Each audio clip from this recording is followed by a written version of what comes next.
Welcome, everyone. Thanks for joining us for another discussion on the different tools and techniques that we can use to improve our team building. I'm here with Ganesh. Hi, Ganesh. Welcome back. Thanks for joining us again. Sure. Thanks. We like to talk about storming tonight and then talk about how that helps us in the leadership role, as anybody could be a leader. You don't have to have the title, or you don't have to have the role of a leader to be a leader. And you can engage everybody, you can involve everybody for a good in participation and inclusivity when making decisions and forming those self-organized teams, I'd say. So when we spoke about forming the last time we met, we said that this is a group of people who are coming together and they're self-organizing themselves to become a team. And storming is when people, have kind of figured out where they fit in a way. So they become a little more confident. They're not trying to please anybody else anymore. They want to find their spot. And this leads to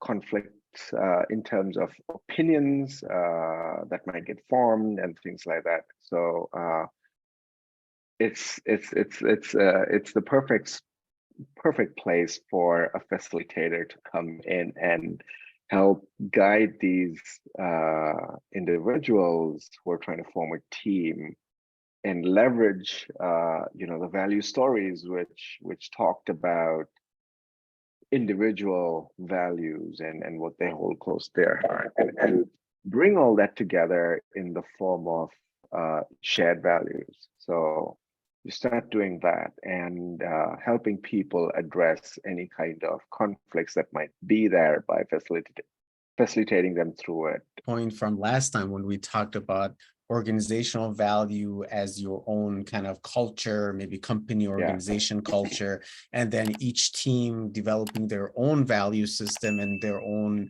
kind of culture as they try to align themselves to the bigger organization. And I love that discussion we had during the forming. And as you mentioned, during the storming phase is when people really show their priorities and they show their motivators. And there were a couple of games that we did in the workshop and you discussed. I'd like to kind of talk about those and see how they relate to this conflict resolution stage.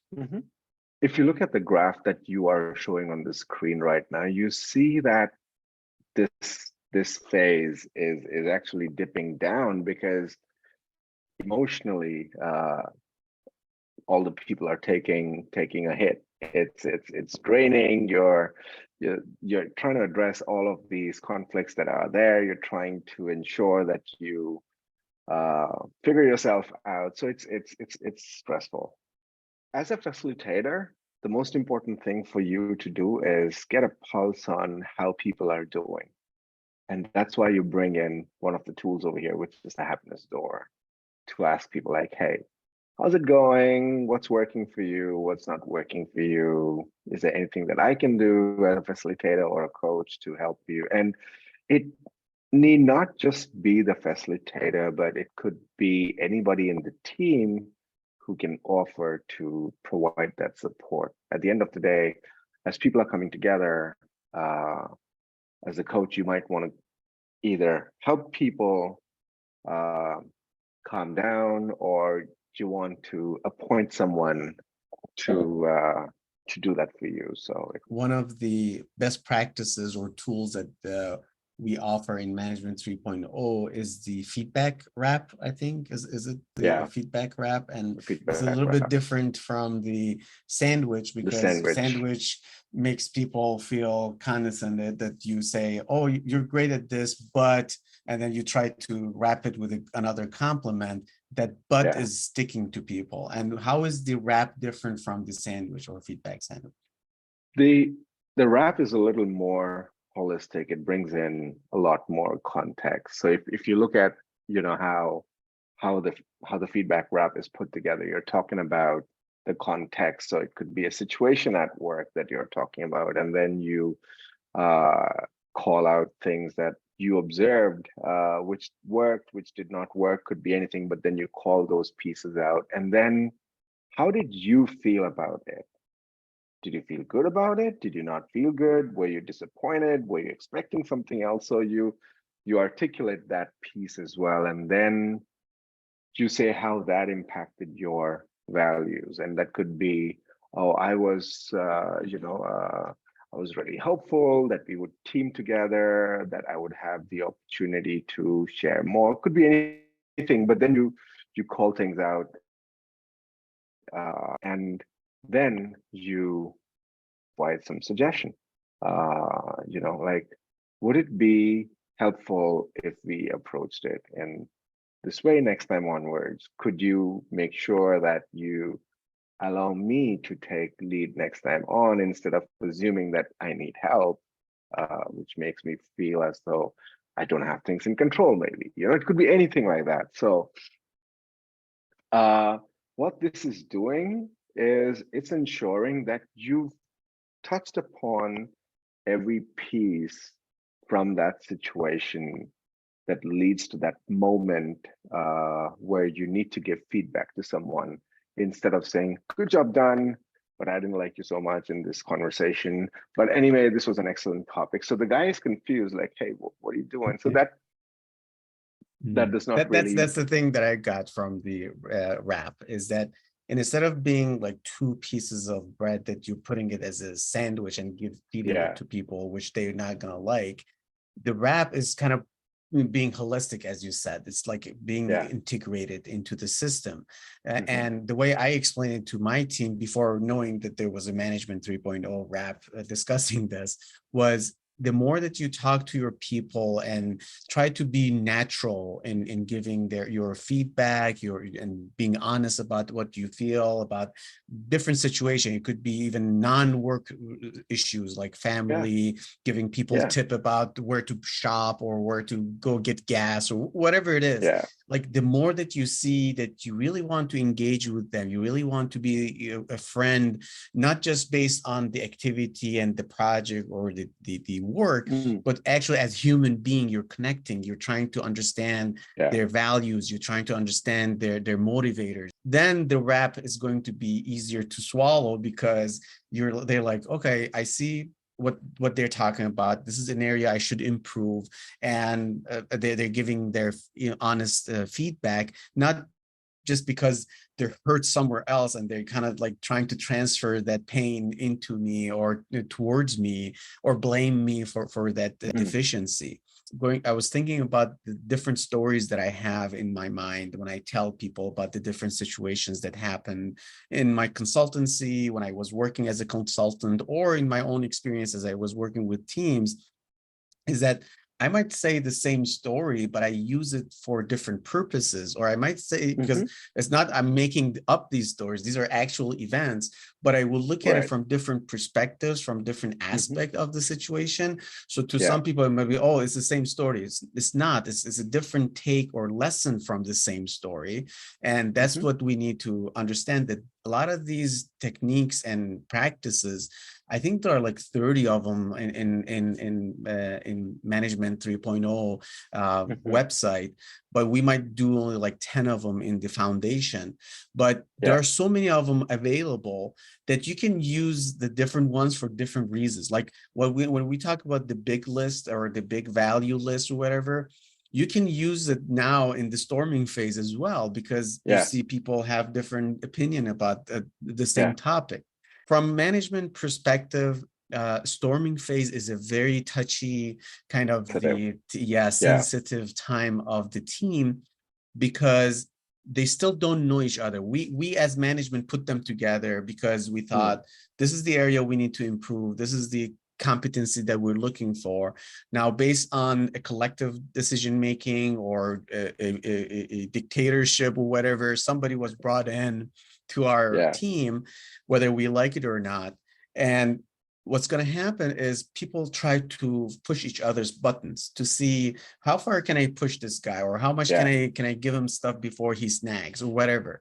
So I've seen in different cultures, different ways of doing this, where they say, let's have the first war and test each other before we go too far with each other. Like they want Yeah. to escalate the Hmm. relation to storming, so they get passed by it quicker. Like we did the Right. storming, we got each other's perspectives and the strength and what they threaten each other by and how they react into different situations. Now we can go to this norming phase.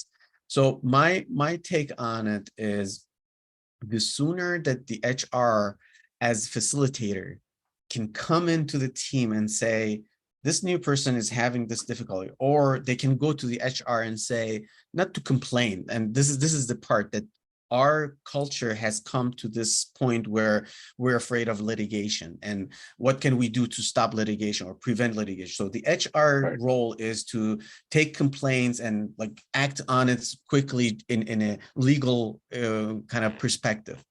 My perspective as a Mm. project manager is, legal is last thing to me. I talk to my lawyers, I consult my lawyers, but that's not the way I look at things, because I'm a project manager. I say the success of the project is when everybody's happy, everybody gets a win-win.